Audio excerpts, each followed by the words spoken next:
रोटी दा दुख न पुछो, ये रोटी बंदा खा जांदी जी। अजीब बात है ना,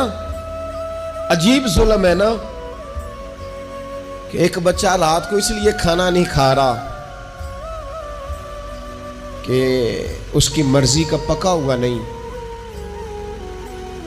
और एक तरफ मेरे ही वतन में उस वीडियो ने भी मेरी चीखें निकलवा दी